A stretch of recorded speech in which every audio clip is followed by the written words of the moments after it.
আয়নার সামনে দাঁড়িয়ে নিজেকে কি বলতে চান? তুমি কে? আমার মা বাবা কখনোই আমি এই পর্যায়ে আসি কখনো চাইনি। এমনও বলেছে যে পরে কেন আছো এত লোকের সাথে, পরে কেন আছে, পরে নি কেন? আপনার কাছে সুখ মানে কি? দুঃখকে ভাবতে ভাবতে সুখটা পাওয়া যায়। আমার অফিসে এসে আমাকে উনি অকথ্য ভাষায় গালিগালাজ করছে, বকাটা খামার পর চা খাবেন, উনি এসে আমার পাটা ধরে বসলো। নাটকের বাইরেও তো আপনাকে বিভিন্ন কফি শপে খালি মেয়েদের সাথে বসে থাকতে দেখা যায়। So what, so what, this is so what. বাহ, ভালো তো, ভালো না? কেন স্যার পাশ থেকে ছেলে পেলো চা দিয়ে চিনিকে ভালো দিও পয়সা। আয়নায় দাঁড়িয়ে মানুষ মানুষকে দেখতে পায়, কিন্তু সেই দেখতে পাওয়ার সাথে সাথে তার অতীত, ভবিষ্যৎ কিংবা বর্তমানের প্রতিচ্ছবিটা তারা হাতড়ে বেড়ায়। কেউ খুঁজে পায়, কেউ পায় না। কেউ জানতে চায় যে মানুষের ভেতরে আসলে কি চলছে, সে কি করতে চায়। আবার অনেকেই আছেন খুব সহসাই জিজ্ঞেস করে ফেলেন, আজকে দিন কেমন যাবে তোমার? আয়নায় দাঁড়িয়ে আপনি নিজের কাছে কি কি প্রশ্ন করেন, সেই প্রশ্নগুলো নিশ্চয়ই আপনার জানা। তবে আমাদের অসাধারণ হয়ে ওঠার গল্পগুলো অনেকেরই অজানা। যে মানুষগুলো সাধারণ জীবনযাপন করতেন অসাধারণ হয়ে আপনাদের কাছে ধরা দিয়েছেন তাদের কাজের মাধ্যমে, তাদের আয়নার গল্পগুলোই আমাদের এই আয়োজনে। আপনাদের সবাইকে ওয়েলকাম করছি আয়না সিজন 2, আর সাথে আছি আমি ফারজানা বিথি। আজ আমার অতিথি হয়ে এসেছেন আপনাদের ভীষণ ভালোবাসার একজন অভিনেতা মুকিত জাকারিয়া। অভিনন্দন, স্বাগত আয়না সিজন 2-তে। আসসালামু আলাইকুম। তোমাকে অনেক অনেক শুভেচ্ছা এবং ইটিভির কাছে অনেক কৃতজ্ঞ। Thank you so much Mukit ভাই, আপনি অনেক সুন্দর একটা মানুষ, কারণ আপনার মন অনেক সুন্দর। এবং আমরা যেটা বলি যে বাহ্যিক সৌন্দর্যটা আমাদেরকে ইদানিং কালে আমি যদি বলি যে জেন জি, ওদের কাছে বাহ্যিক সৌন্দর্যটা খুব বেশি আসলে ম্যাটার করে না। The way your heart is they sees you that way. So আমি ওই জায়গা থেকে আসতে চাই মুকিত জাকারিয়া, আপনাকে এখন জেনজির ছেলেমেয়েরা অনেক বেশি পছন্দ করেন আপনার অভিনয়ের কারণে। আপনার যে কোনো ক্যারেক্টার তাদেরকে আসলে ভালোবাসতে শেখায়, তাদের যে কোনো থাকে না রিল শেয়ারিং হোক, বন্ধুদের সাথে আড্ডায় হোক, আপনি আসলে থাকেন তাদের আড্ডায় এবং আপনার ক্যারেক্টারটাকেও অনেকেই আসলে আত্মস্থ করার চেষ্টা করে। আপনার কেমন লাগে এই জেনারেশনের কাছে? ভালো ভালো, কারণ আমার বয়স তো আসলে এই জেনারেশনে। তুমি এটা ভেবে না যে আবার অনেক বয়স হয়ে গেছে বিথি, আমিও বাচ্চা তাদের মতো, জেএনজি বলা চলে। তুমি কি যেভাবে প্রথমে শুরুতেই যেভাবে অ্যাটাকিং মুডে কথাটা বলেছো, আসলে ওটা কিন্তু না। আচ্ছা, আমি কিন্তু ওদের আশেপাশেই আছি, খুব একটা দূরে নেই যে ওরা। না না, মনের বয়স তো 16 মুকিত ভাই আপনার সব সময়। 16 18 তে পজ দিয়ে রেখেছে বিথি, কারণ 18 তে পজ দিলে মজা আছে, ভালো লাগে। আর যখন বার্থডেটা আসে তখন কষ্ট লাগে। অনেক আছে না বার্থডে অনেক বড় করে ধুমধাম করে করে, আমি তাদের জন্য মায়া হয়, কারণ একটা বছর চলে এসেছে তার জীবনে, সেটা সে ভাবে না, সেলিব্রেট করছে বিশাল বেশি। এবং আপনার তো একটা নিষেধাজ্ঞা আছে যে বার্থডে কেকে কখনো বয়স লেখা যাবে না। ইয়েস ইয়েস ইয়েস, বিতি দিদি অনেক কথাই জানিয়ে দিচ্ছি।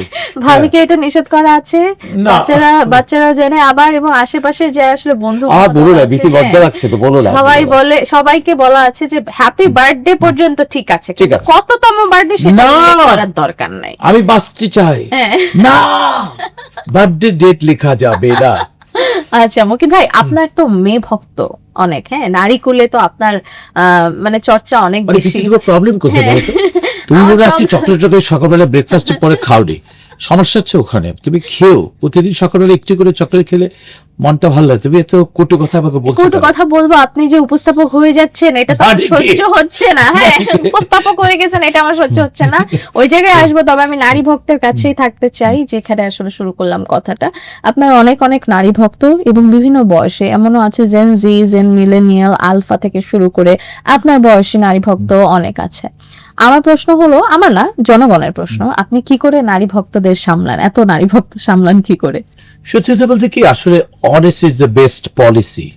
আমি জেএনজি থেকে শুরু করে একদম আমার চেয়েও বয়স্ক যাদের সাথে আমার সম্পর্ক বলতে বলছি একটা গুড রিলেশনস।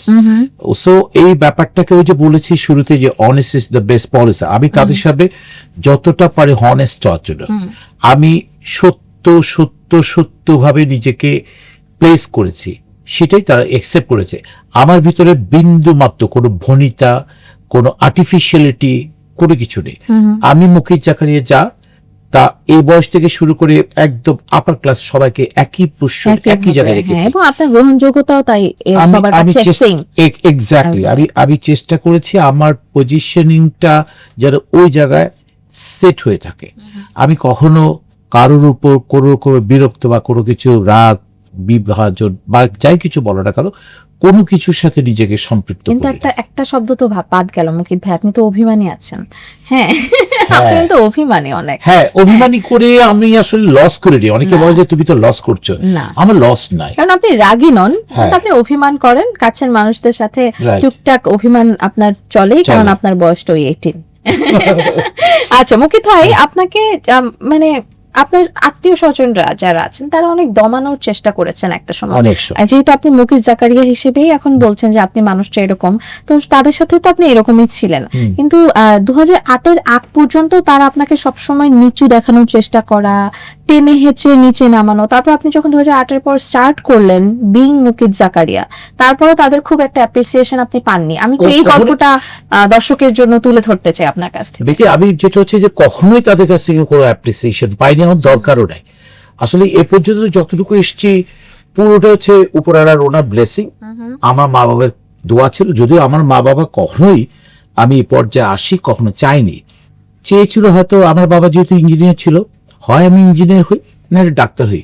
ওই সবকার মানুষজনের একটা ধ্যান ধারণা ছিল ছেলে ডাক্তার হবে, মেয়ে ডাক্তার হবে, মেয়ে ইঞ্জিনিয়ার হবে, ছেলে ইঞ্জিনিয়ার হবে, এরকম একটা ব্যাপার। কিন্তু ডাক্তার ইঞ্জিনিয়ার যেহেতু আমি হতে পারিনি, আমি একটা কর্পোরেট পার্সন হয়ে গেছি। আমি একটা ভালো একটা বিদেশি কোম্পানিতে কাজ করতাম। তো কাজ করতে করতে ওই কোম্পানিরই কি বলবো বসদেরই কিছু বিরাগ ভাজন ছিলাম।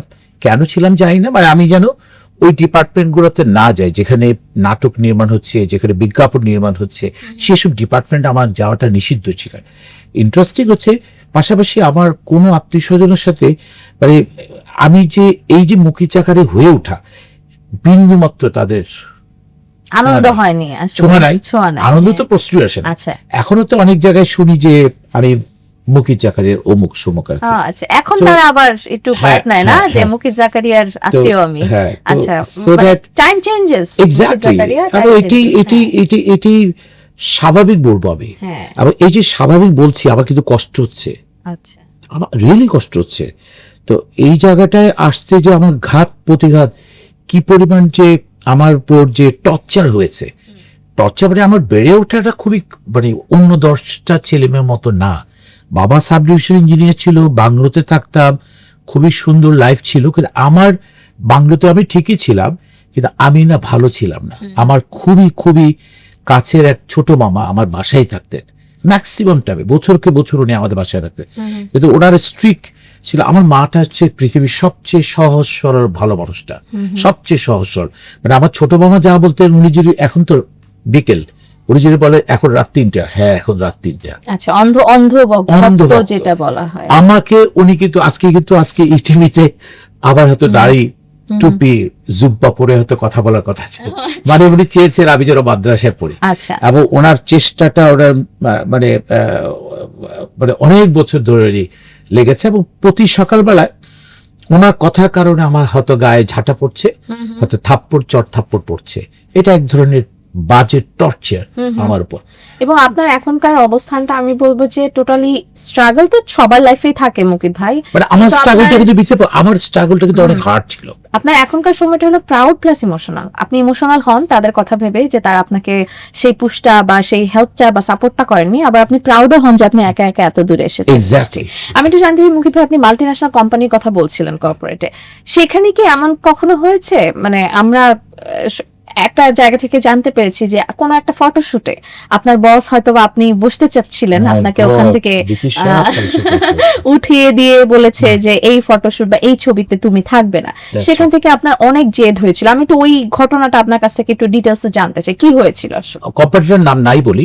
তো একটি বড় কর্পোরেট হাউসের একটা প্রোডাক্ট, ওই 1 সেকেন্ড প্লাস, 1 সেকেন্ড প্লিজ, 1 সেকেন্ডের ভিতরে ওই জাম্বুটা থেকে কারেন্ট চলে যাওয়ার সাথে সাথে 1 সেকেন্ডের ভিতরে কারেন্ট চলে আসবে। ওই প্রোডাক্টের ছবি তুলবে, শুধু ছবি, নট ভিডিও। আচ্ছা, ছবি তুলবে। আমাদের অফিসের 10 জন এমপ্লয়িকে নিয়ে খালি গায়ে বসিয়ে দিয়েছে, শুধু আমার পিঠটা দেখা যাবে, পিঠ, ওই 10 জনের পিঠ।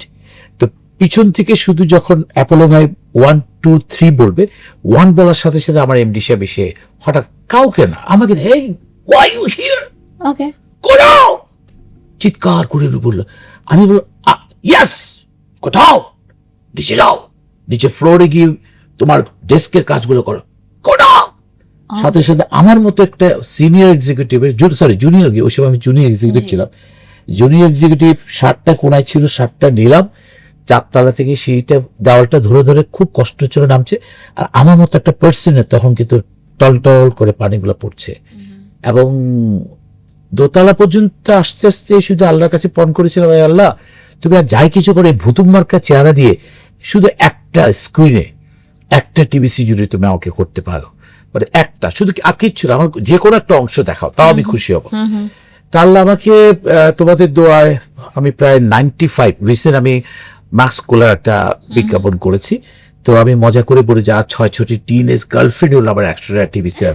তো মনের ভিতরে একটা আনন্দ জাগে যে আল্লাহ তাআলা আমাকে আসলে এত বেশি ভালোবেসে ফেলেছে, তোমাদের মতো ভালো মানুষরা, এই টিভি সবাই আমাকে সাপোর্টটা দিয়েছে বিধায় আজকে আমি প্রায় অনেকগুলো সিনেমা করেছি, অনেকগুলো ওয়েব ফিল্ম করেছি, প্রায় 1100-র মতো ড্রামা করেছি, আর 5টি টিনেজ গার্লফ্রেন্ড হলো আমার এক্সট্রা টিভিসি। একদম, এই যে আপনি প্রাউড করে বলেন আপনার গার্লফ্রেন্ডস, ভাবি তো জানে, হ্যাঁ ভাবি কেন, আমরা সবাই জানি আসলে what do you mean by girlfriend and all. You always love to be chill, you always love to be young. Chill না থাকলে না বিথি, তুমি না ইয়াং বলতে যেটাকে বোঝায় বা তোমার ভিতরে যে হাস্যোজ্জ্বল শব্দটা তোমার উপর বর্তায় না। তুমি যদি সারাক্ষণ মন খারাপ বসে থাকো, তোমার গায়ের বা তোমার বডিতে, তোমার ফেসে অটোমেটিকলি পরত্বের একটা ছাপ পড়বে। তা আমার যেহেতু 1,44,000 জিএফ আছে, তা আমার পরত্বের ছাপ পড়ে, আমি 1,18-তে আছি। মোস্তফা সারোয়ার ফারুকীর আসলে give you the break for being the artist you are today. So আমি ওই গল্পটা শুনতে চাই, হাউ হি চোজ ইউ। আমি যতটুকু জানি তার অ্যাসিস্ট্যান্ট হয়তো আপনাকে না, তার আগে ছোট্ট গল্প হচ্ছে, আমি যে কোম্পানিতে কাজ করতাম ওখানে একজন বিখ্যাত আঁকি শিল্পী ছিল, ওপার এপার বাংলার, ওনার নাম হচ্ছে কীর্তি রঞ্জন বিশ্বাস। তো দাদার খুব কাছে ছোট ভাই ছিল মোস্তফা সারোয়ার ফারুকী। তো ফারুকী বস যখন প্রায় এসে ওই ক্যান্টিনে, অফিসের একটা ক্যান্টিন ছিল, ক্যান্টিনে বসে বসে শুধু চা খেতেন, হয়তো চারাড়াতে গিয়েছে, হয়তো ওপারে একটু ধামবুড়ি গিয়ে একটু চা খেলো। এই যে চা খেতে খেতে হঠাৎ করে বললো যে সরোয়ার, তোকে একটা কাজ করে, একটা ভালো মানুষ, উনি খুব ভালো মানুষ, তোকে একবার একটু পরিচয়। দাদা জানতেন আপনার ওই স্ট্রাগলটার কথা, দাদার স্ট্রাগলটা জানতেন। তখন বললো যে তোকে একটু পরিচয় করে, একটু জাস্ট হ্যালো কর। হ্যাঁ, ডাকেন না। ডাকলাম।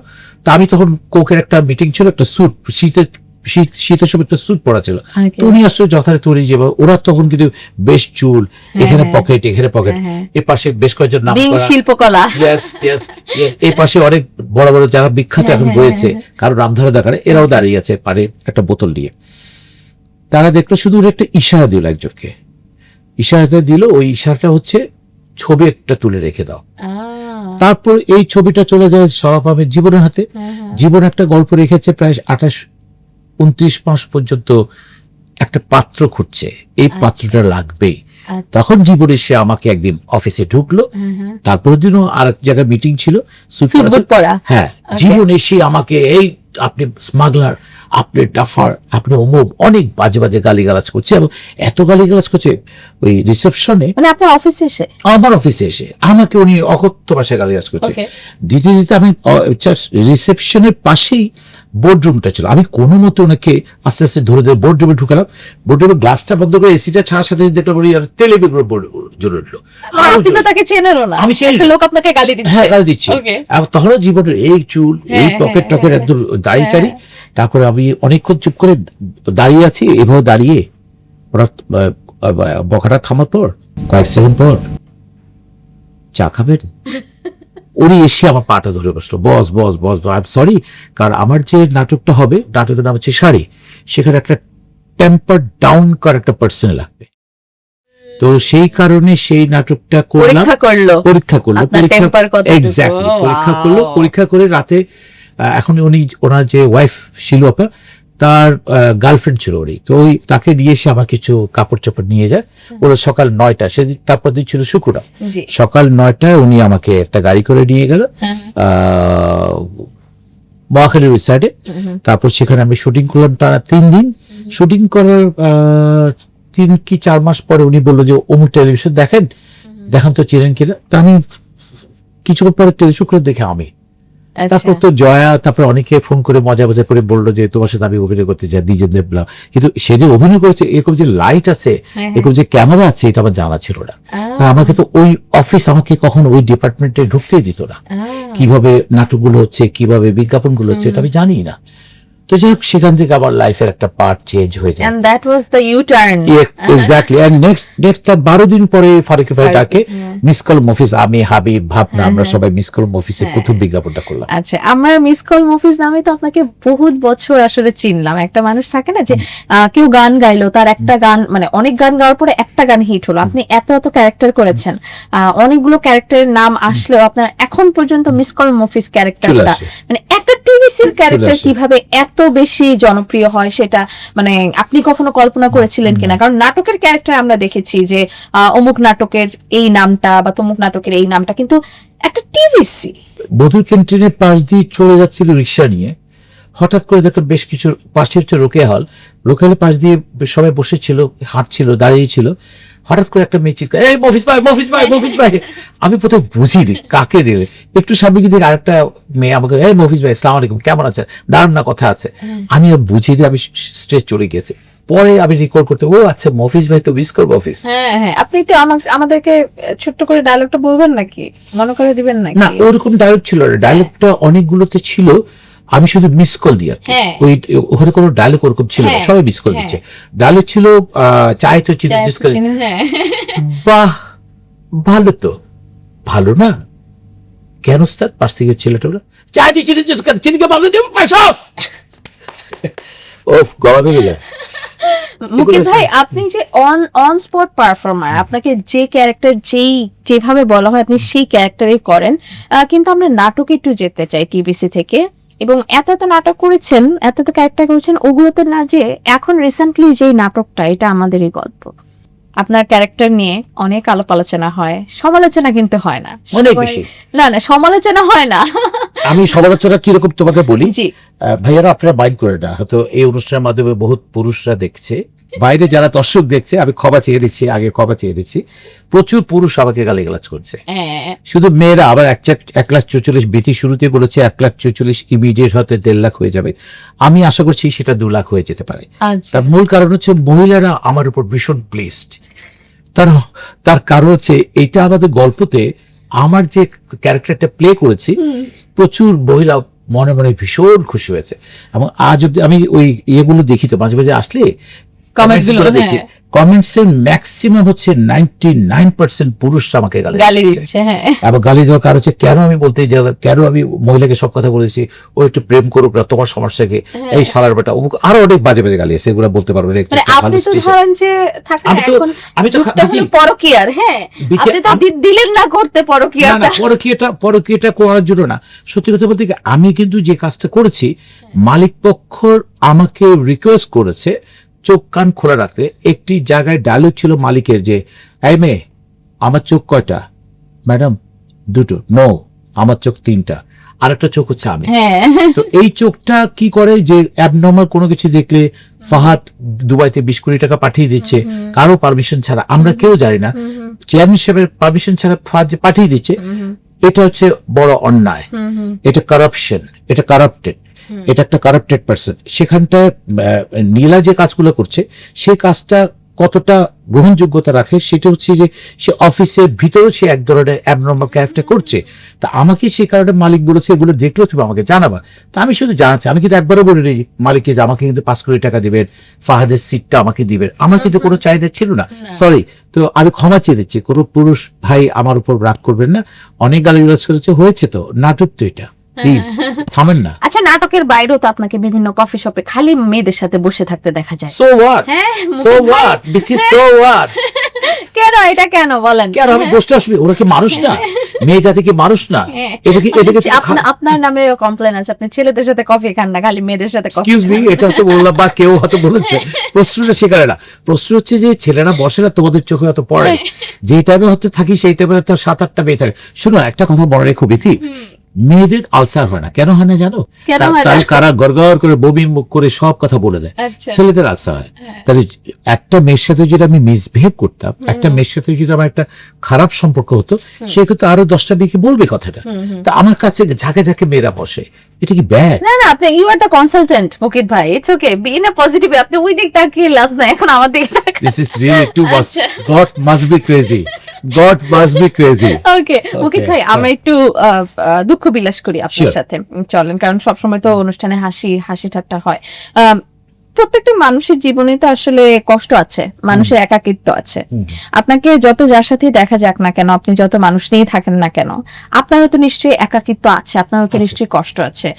ব্যক্তি মুকিত জাকারিয়া ক্যামেরার বাইরে কষ্টটা আসলে কি, কখনো হয়তো বা বলেননি বা বলতে চাননি, আজকে যদি আমরা একটু অনুরোধ করি আমাদের সাথে বলবেন কিনা? না, আমার একটা কষ্ট কি, আমি আমার ভাই আমরা ভালো স্কুল কলেজগুলোতে, ভালো মুসলিম স্কুল অনেক ভালো স্কুল, কিন্তু ভালো স্কুলগুলোতে ভালো পরিবেশে পড়াশোনা করতে পারতাম। মামা যদি ওই সময় বাসায় থাকলেও অনেক মামারা সাপোর্ট দেয়। যেমন আমার ভাই কুমিল্লা ক্যাডেট কলেজে ভর্তি হতে যাচ্ছে, ট্রাঙ্ক শেষ হবে, কারা বলে ট্রাঙ্ক রেডি হচ্ছে, সে শুধু বেবিটিক সেটা এনে ট্রাঙ্কে উঠাবে, ওই মুহূর্তে উনি এসে বাসায় যায়, হ্যাঁ ট্রাঙ্কা মনিরের, কেন ও তো ক্যাডেট কলেজ, নো ক্যাডেট কলেজে পড়া যাবে না, ক্যাডেট কলেজে মানুষ হওয়া যায়।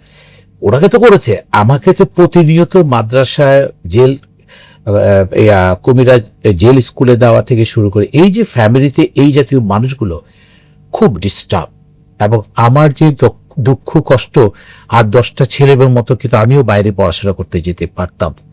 আমার বাবার অতটুকু সামর্থ্য হয়েছে, কিন্তু সেটি পারেনি একটা ভালো পরিবেশের কারণে। আমার মাটা যদি স্ট্রিক্ট থাকতে হয়, তুমি এত কথা বলো, চুপচাপ থাকো, এত কথা বলছো, থাকটা ছেলেমেয়েরা পড়ুক, এই যে বন্ধুসুলভ ব্যাপারগুলো আমার মাকে করতে দেয়নি। ডিউ টু 24টি ঘন্টা একদম আমার লাইফটা যখন থেকে শুরু হয়, বিল্ড আপ হয়, তখন থেকে উনি আমাদের বাসায়, টিল যেদিন আমার চাকরি হয় তার কয়দিন আগ থেকে কমে গেছে। তো এই যে আমার বেড়ে ওঠার সময় ওই জায়গাটা উনি যদি আমার বাসায় না থাকতেন, তাহলে আমি একটা ভালো, এবং আমরা সব ভাই বোনরা একটা ভালো পজিশনে থাকতে পারতাম। এটা আমাকে খুব তেড়ে বেড়ায় যে আমার মা সহজ সরলতার কারণে এই জাতীয় দুষ্ট প্রকৃতির কিছু আত্মীয় স্বজন এটার একটা ইয়ে নেয়, কি বলবো, একসেপ্ট করে নেয়। তো এই জায়গাটায় আসলে বাবা মারা খুব অসহায় থাকে। আমি পাশাপাশি বাবা মাদের কথাই বলবো, ওনারা আসলে অনেক সময় অসহায় হয়ে যায়। কিন্তু যদি স্ট্রিক্টলি বলে আমার ছেলেমেয়েরা কি করছে আমি দেখছি, প্লিজ, ও তো খারাপ কিছু করছে না, দেখি না, ও একটা ভালো স্কুলে পড়ছে পড়ুক, ভালো কলেজে পড়ছে পড়ুক, ভালো ইউনিভার্সিটিতে পড়ছে পড়ুক, ওই পড়াশোনাটা করতে দেয়।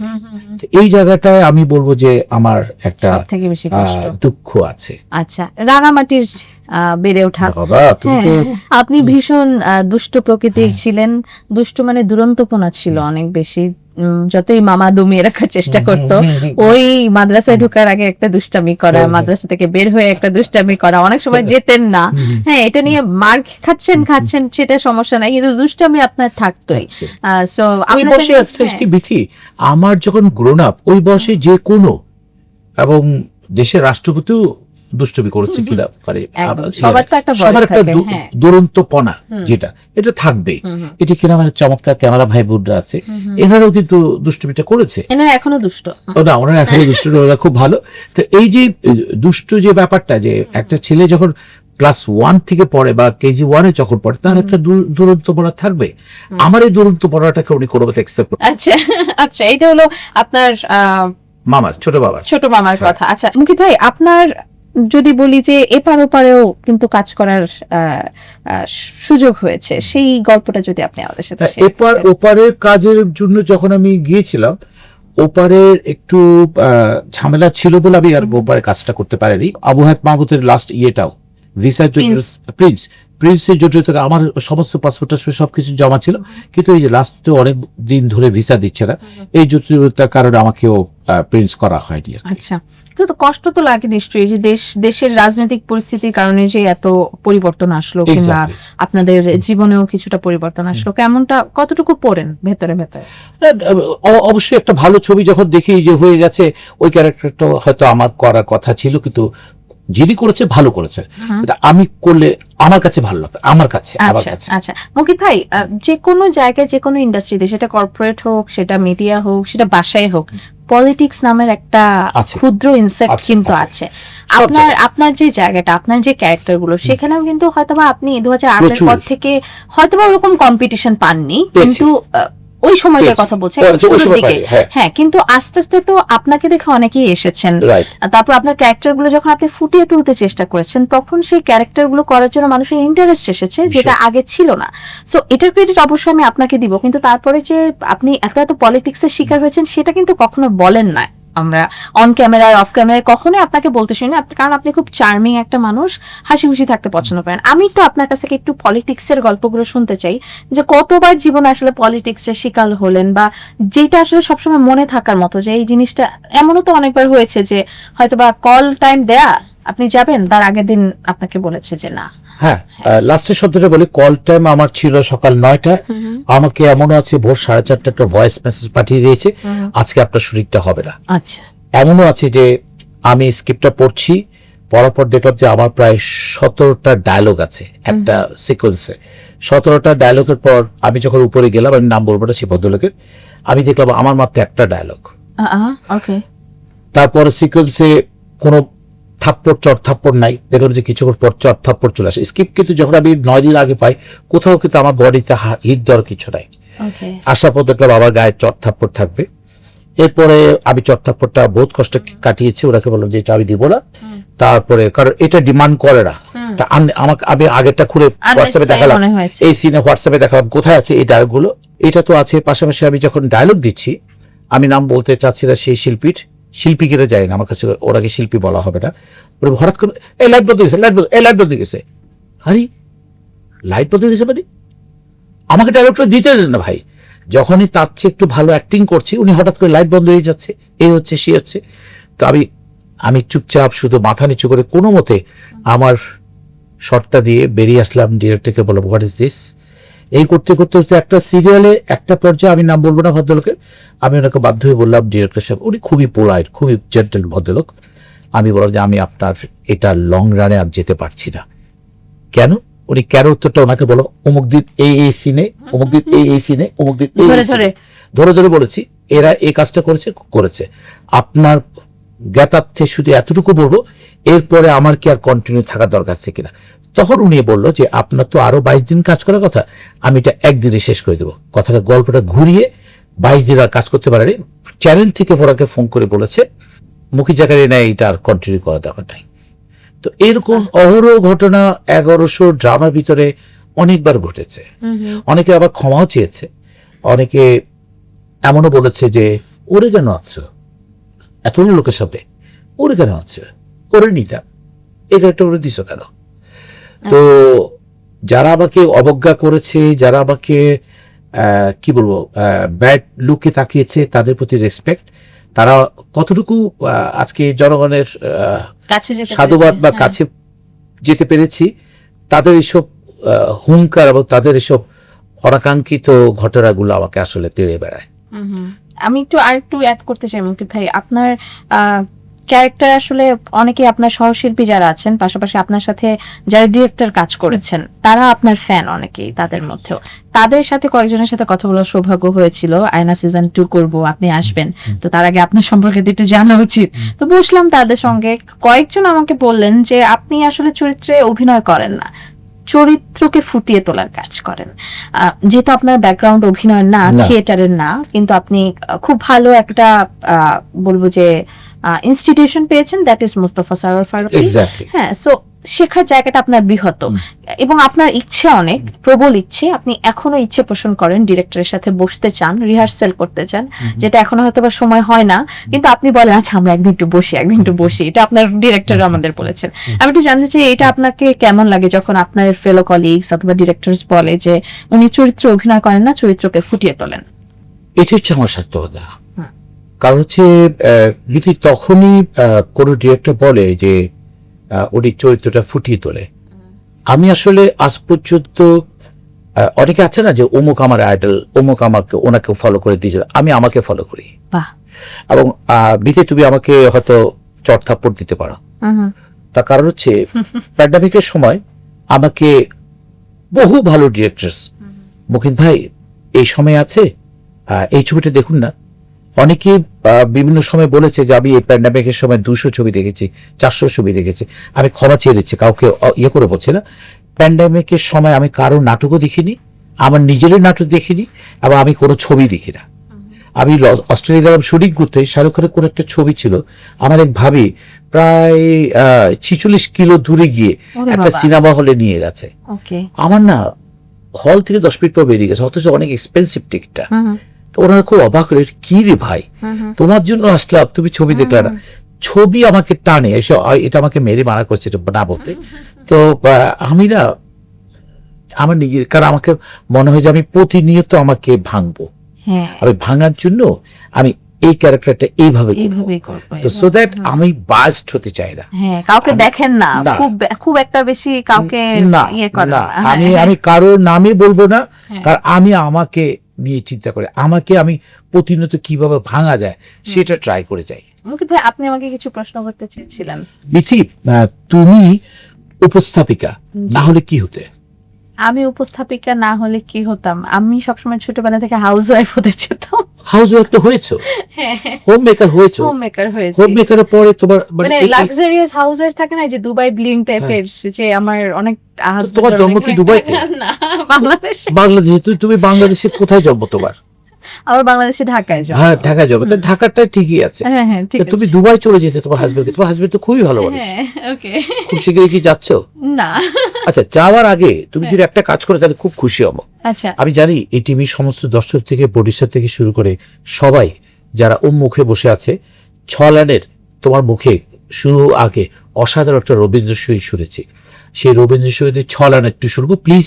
দর্শক মন্ডলী, আমি তালি আগিয়ে দিচ্ছি, আপনারা শুনে অবাক হবেন, অত্যন্ত অসাধারণ গান করে। ছলেন মানে Mukit Zakaria took over my program, took over my podcast। চোখ বন্ধ করলাম, আমি ছলানের একটা গান শুনতে পারি, যেটা তুমি ক্যামেরা ভাইরা, সম্মানিত ক্যামেরা ভাইরা স্টার্ট করার আগে যে তোমার ছলানের গান গুনগুন, কিন্তু সে যে কি অসাধারণ গায়। যদি অসাধারণ না গায়, আপনারা আমাকে যেভাবে জামশেদ দিয়ে গালি দিচ্ছে, আরো বেশি গালি দিবেন। এক্সকিউজ মি, রেডি, 1 2 গো। আচ্ছা। मुझे माने ना माना, मुझे माने ना माना, आँखें फुराइले बोले ना ना ना, मुझे माने ना माना। আজকে আপনার ক্যামেরা ভাইরা আপনি একটু তালি দেন। আপনার পেমেন্ট আমি নিব। তো আবার কেপে দিয়ে দাও, আমার কোনো আপত্তি নাই। তবে হ্যাঁ, আরেকটি কথা, সেটি হচ্ছে লন্ডনে গিয়েছ। জি। লন্ডনে তোমার কোন, যখন তুমি রাস্তায় ঘুরেছো, কোন জায়গাটা তোমার সবচেয়ে বেশি ভালো লেগেছে এবং কেন ভালো লেগেছে? লন্ডনে আমি তো প্রোগ্রাম হয়ে গিয়েছি। আমি খুবই খুবই বলবো যে ব্লেসড এবং গ্রেটফুল। আমার অডিয়েন্স প্লাস হলো আমার কপাল অনেক ভালো বোধ হয়। আমি নিজে ঘোরা থেকে কাজের জন্য ঘুরেছি অনেক দেশ বিদেশ। আপনারা সেম, আমাদের আর্টিস্টদের আসলে এটাই হয়। সো লন্ডনে আমি খুব অল্প সময়ের জন্য গিয়েছিলাম, কারণ তখন আমার বেবি ছোট, এবং এত বড় একটা সোর্সের মতো একটা ব্র্যান্ড কে রিপ্রেজেন্ট করতে গিয়েছি, দেয়ার ব্র্যান্ড। সো সেই ব্র্যান্ডটার সাথে ট্যাগ হয়ে কোলাবোরেট করে স্টেজে ওঠা আমার জন্য অনেক বড় একটা চান্স ছিল। খুব বেশি ঘুরতে পারিনি মুকিত ভাই, তবে হ্যাঁ আমার ক্যানারি ওয়ার্ফ খুব ভালো লেগেছে। থেমস নদীর পাড় দিয়ে হাঁটতে হাঁটতে, মানে থাকে না যে আমি যে সময়টা গিয়েছিলাম সামার এন্ডের একটা টাইম, লন্ডনে উইন্টার ব্রিজ কেবল শুরু হয়েছে। খুব খুব বেশি জ্যাকেট পরতে হচ্ছে এরকম না, একটা হালকা জ্যাকেট পরেও শান্তিতে থাকছি, হিউমিডিটি নাই। এবং লন্ডনে সবাই খুব বিজি, শহরে স্পেশালি। আর সব থেকে বেশি ভালো লাগছে মুকিত ভাই, ব্রিটিশ ছেলেদের ভালো লাগছে। হ্যাঁ, ওখানে ম্যাক্সিমাম বিল্ডিং গুলো তিনতলা দোতলা, এবং সবচেয়ে ইন্টারেস্টিং ব্যাপার হচ্ছে যে সবগুলো সেই 150-200 বছর পুরনো, এবং ওই একমাত্র এইচএসবিসি ব্যাংক আর সিটি ব্যাংকের বিল্ডিং ছাড়া আমার মনে হয় ওরকম করে ইয়ে দেখিনি। এনিওয়ে, আরেকটি কথা হচ্ছে যে গানটা তোমার হাজবেন্ড শোনার পর তোমাকে কি কমেন্ট করে? আমাকে কমেন্ট, মানে আমি তো ছোটবেলায় গান শিখেছি। দর্শক মণ্ডলী, ইটিভি দর্শকদের কাছে হাত জোর করে রিকোয়েস্ট করবো, এখন থেকে প্রডিউসাররা যারা দেখে থাকেন আপনাদের কাছে বিরতি অনুরোধ করবো, সেটি হচ্ছে যে এই বিথিকে নেক্সট গানের প্রোগ্রামটা একটু দিবেন। আর কিছু সেই পেমেন্টের অর্ধেক টাকা আমার কাছে চলে আসবে। হ্যাঁ, নেক্সট। সো মানে গান ভালো তো লাগে, সবারই লাগে। আমি তো আসলে বাথরুম সিঙ্গার না, মাঝে মধ্যে টুকটুক এই রান্না করতে করতে গান গাইছি, ভালোই বলে, খারাপ বলে। আচ্ছা, আমি একটু জানতে চাই মুকিত ভাই, আপনি যে লাস্ট ঈদে আমাদের বাংলাদেশ টেলিভিশনের মতো দুর্দান্ত একটা জাতীয় টেলিভিশনে একটা শোর গ্রন্থনা, উপস্থাপনা, পরিচালনা, মানে কিভাবে কি একটু বলেন তো আমাকে। সেটা হচ্ছে যে ইমাম ভাই, হ্যাঁ, বিটিভি চিটাগের ইমাম ভাই খুব ভালো মানুষ, জিও। উনি আমাকে একদিন ফোন করে বললেন যে মুকিত ভাই আমাকে একটা প্রোগ্রাম করে দেন। তো আমি তখন আসলে একটু শরীর খারাপও ছিল, আর বললাম যে আমি চিটাগং গিয়ে প্রোগ্রামটা করার কোনো অসুবিধা নেই, আপনি ঢাকায় বসে করে দেন। তখন আমি সাব্বির ওয়াইফ, রাশেদের ওয়াইফ এবং লুইপার হাজবেন্ড, এই তিনজনকে আলাদা করে তিনটা উপস্থাপনা করেছি। জানি না দর্শকরা কেমন মজা পেয়েছে। জানেন না আপনি? হ্যাঁ, দেখা যাক, আল্লাহ ইনশাআল্লাহ। মুকিত ভাইকে আজকে আমি শুরুতেই আজকে মেকআপ রুমে বলেছি, মুকিত ভাই কেন আপনার মানে এত কিছু থাকতো, আপনার উপস্থাপক কেন হইতে হবে? না, উপস্থাপক ইউ এনজয়েড ইট? আমি ভীষণ ভীষণ ভীষণ এনজয় করেছি। ইন এ সেন্স হচ্ছে, কারণ উপস্থাপনার মধ্যে একটা মজা আছে। এতক্ষণে বুঝলাম যে বিথি, মৌসুমী মৌ, শান্তা জাহান এনারা উপস্থাপনা করে এত মজা পায় কেন। তো যাই হোক, নেক্সট ইনশাআল্লাহ বিথিরা যদি সাপোর্ট দেয় ইনশাআল্লাহ উপস্থাপনা করবো। জীবনেও সাপোর্ট দিব না আমি, আর বাকিরাও দিবে না। ওকে মুকিত ভাই, একটা র্যাপিড ফায়ার খেলবো, এবং আমাদের অন্যান্য অনুষ্ঠানে যেটা হয় র্যাপিড ফায়ারটা একটু মজা হয়, বাট আমাদেরটা একটু ইমোশনাল। হ্যাঁ, hope you play it well. আপনার কাছে সুখ মানে কি? দুঃখকে ভাবতে ভাবতে সুখটা পাওয়া যায়। ও বাবা, কঠিন কথা। সব থেকে বেশি মিস করেন কাকে? মাকে। কান্না লুকান কিভাবে? বারান্দা দাঁড়িয়ে আকাশটা দেখি। রাত জাগার কারণ কি আপনার? ও হ্যাঁ, রাত জাগিয়ে হয় কি, সারা পৃথিবীতে যেসব আমরা রাত, সেসবের সকাল। তো প্রচুর দর্শক আছে, প্রচুর ভালো দর্শকরা আছে, ভালো নাটক, ভালো বিজ্ঞাপন দেখে, ভালো ছবি দেখে ওই সময় না আমার কাছ থেকে অনেক কিছু জানতে চায়। তো ওনাদেরকে ডিনাই করলে ওরা মন খারাপ করে।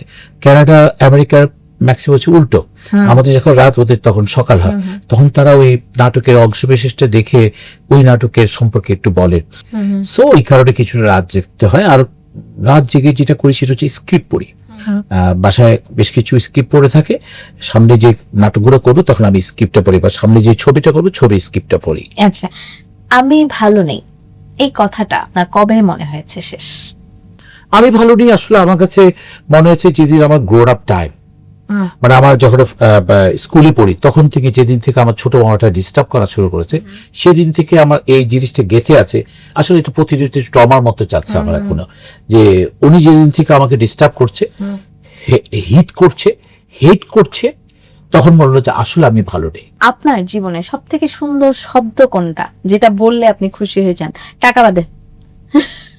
যেদিন মেরি আমাকে প্রথম বলে তুমি অনেক ভালো মানুষ, সেটা আমার কাছে মনে হচ্ছে যে সুন্দর শব্দ, এখন পর্যন্ত সেরা শব্দ। বাহ। সব থেকে কষ্টের শব্দ কোনটা? কেউ যখন এই কথাটা বলে তখন আপনার খুব কষ্ট হয়? যখন ওই ছোট মামা বারবার চলে আসে, ওই ছোট মামাটা যখন হেট করে আমার মাকে বাজে বাজে কথাগুলো আমার সম্পর্কে বলে, যখন আমার মা আমাকে হিট করে, তখন আমার কাছে মনে হয় যে ওইটাই আমার জীবনে একটা কষ্টের জায়গা। আচ্ছা, জীবনে তো নানা রকমের অভিজ্ঞতা থাকে, আপনার তো অভিজ্ঞতার শেষ নাই মুকিত ভাই। আমাদের অনুষ্ঠানে একদম শেষ পর্যায়ে চলে এসেছি, আমি একটু জানতে চাই আজকের আয়োজনের অভিজ্ঞতা আপনাকে। অভিজ্ঞতা হচ্ছে, প্রথমে এটিভি কে অনেক ধন্যবাদ, একুশে টেলিভিশনকে অনেক ধন্যবাদ। তার মূল কারণটা হচ্ছে আজকে এই অনুষ্ঠানের মাধ্যমে আমরা সিঙ্গার বিথিকে পেয়েছি, সেটার জন্য ভালো লাগছে। আরো ভালো লাগছে যে আমার জীবনে অনেক কথা দর্শকরা জেনে গেছে, আমার না বলা কথা অনেক কিছু জেনে গেছে। মানে এই জায়গাটা আমার কাছে খুব ভালো লাগছে। অনুষ্ঠানের সাথে সংশ্লিষ্ট সবাইকে অসংখ্য ধন্যবাদ, আর আপনাদের ক্যামেরা ভাইদেরকে অসংখ্য ধন্যবাদ, অসাধারণ ভালো লাগলো। আর শেষে বিথিকে ধন্যবাদ দিব না, কারণ বিথি আমি যে উপস্থাপনা করি অত টাকা চেয়ে বসছি, এটা আমি দিতে পারছি না। তবুও তারপরে বলবো বিথি অনেক লক্ষ্মী একটা মেয়ে, অনেক ভালো মানুষ, সুন্দর সাদা মনের মানুষ। বিথির কাছে বসলে অনেক ভালো লাগে, অনেক অবলীলা কথাগুলো বেরিয়ে যায়। Thank you so much Mukit ভাই। আয়নার খুব কমন দুইটা প্রশ্ন আছে, সেই দুইটা প্রশ্ন আমি সব গেস্টদেরকে করি, আপনাকেও করতে চাই, এটা আপনি এটার বাইরে নন। আয়নার সামনে দাঁড়িয়ে নিজেকে কি বলতে চান? তুমি কে? আমি আয়নাকে জিজ্ঞেস করি মাঝে মাঝে তুমি কে, চুপ করে থাকে, কিছু বলে না। ওকে, জীবনের সব থেকে বড় ভয় কি? আয়নার সামনে দাঁড়িয়ে দেখতে পান? ভয় যদি হঠাৎ করে খুব অসুস্থ হয়ে যায়, আমার মেয়েটাকে কে দেখবে, মুকিত ভাই আমরা দোয়া করি আপনি অনেক অনেক বছর সুস্থ থাকেন, থ্যাংক ইউ। আরো ভালো ভালো কাজ আসুক আপনার কাছ থেকে, মিস কল মফিজের মতো দুর্দান্ত টিভিসি আরো আসুক, আপনার ঝুড়িতে যুক্ত হোক। ইনশাআল্লাহ। এত শত নাটক করেছেন, আরো আরো নাটক করেন, আর আরো 5টা ক্যারেক্টার teenage করেন, girlfriend, আর হ্যাঁ। 5টা teenage আর 5টা টিনেজ আর গার্লফ্রেন্ড। 5টা teenage girlfriend. Okay, thank you so much, Mukit bhai. Thank It was you, Vicky. always Thank you very a pleasure to meet you and have a talk with you. আয়না season 2 তে আপনাকে পেয়ে আমাদের ভীষণ ভালো লাগলো। দর্শক, আজ আমরাও বিদায় নিতে চাই। আয়নায় দাঁড়িয়ে আপনি নিজেকে কি প্রশ্ন করেন? আজকের এপিসোড দেখার পর আপনার কি মনে হয়েছে যে এই প্রশ্নগুলো আপনি করছেন না? করে ফেলুন। নিজের কাছ থেকে প্রশ্ন করে অনেক উত্তর কিন্তু খুঁজে পাওয়া যায়। নিজেকে ভাবুন, নিজেকে ভাবান এবং নিজেকে আবিষ্কার করুন আয়নায়। বিদায় নিচ্ছি, আগামী পর্বে দেখা হবে নতুন অতিথি নিয়ে। সে পর্যন্ত সবসময় যেটা বলে, ভালো থাকুন, ভালো রাখার চেষ্টা করুন। শুভরাত্রি।